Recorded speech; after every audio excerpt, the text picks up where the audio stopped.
My name is Graeme Kennedy. I'm 32, originally from Stromness, and I now live and work in Glasgow. I am a furniture maker and designer, based currently out of the Galgale Trust in Ibrox, working from a studio there.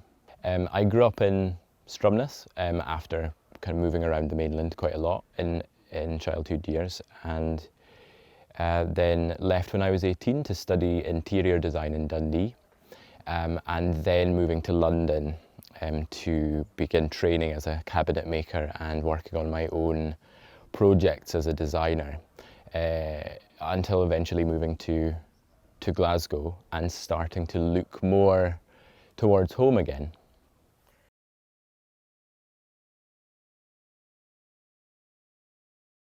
I think having been away for a long time has allowed me to start reconnecting with my own landscape and heritage and family, and to start thinking about it in a way I never would have as a youngster or a teenager. And it was fantastic to go away, see the world, go and work in big cities as well, which was a culture shock at first. To be able to go away and start to think about bringing something back, and to start looking into my own heritage and my own culture as a responsive designer and a craftsperson.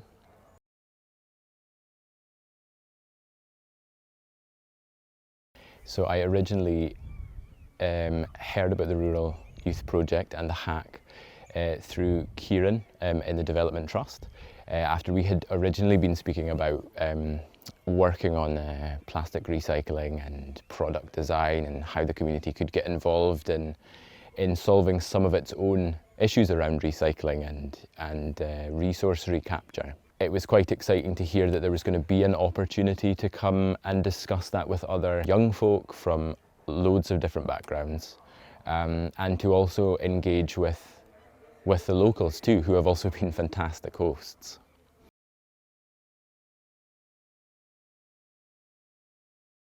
I've been really surprised by the desire of the older generations to empower the younger generations. It's really got me thinking about the importance of intergenerational communication and engagement. No one is more important than another. There is so much experience that young folk can get from working with folk that have been here their whole lives.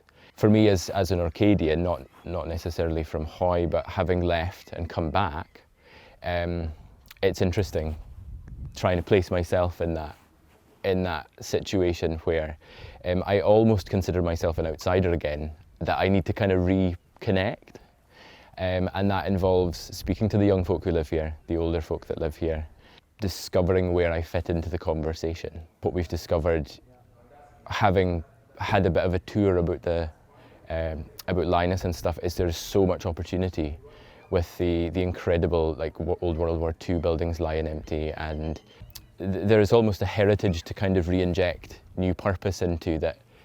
You know, how do we continue to tell the story through modern needs and the way we engage with our environment and the stuff that we consume, the waste we produce? Is there a place for everything that currently exists? We don't need to start again completely, I think.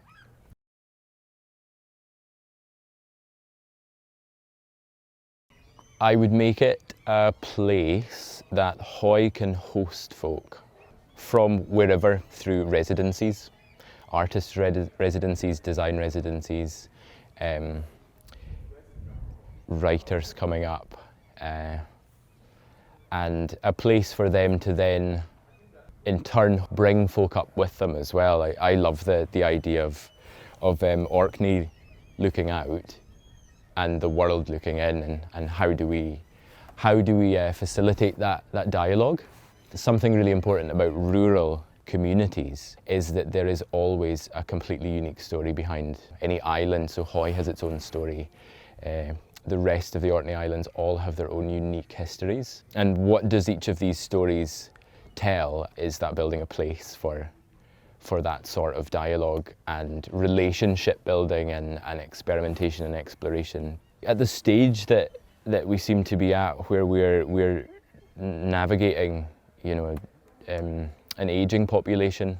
Younger folk are leaving for lots of very good reasons, very exciting reasons. It's also very important that we begin to start discussing what the youth need in order to return to the communities that they came from.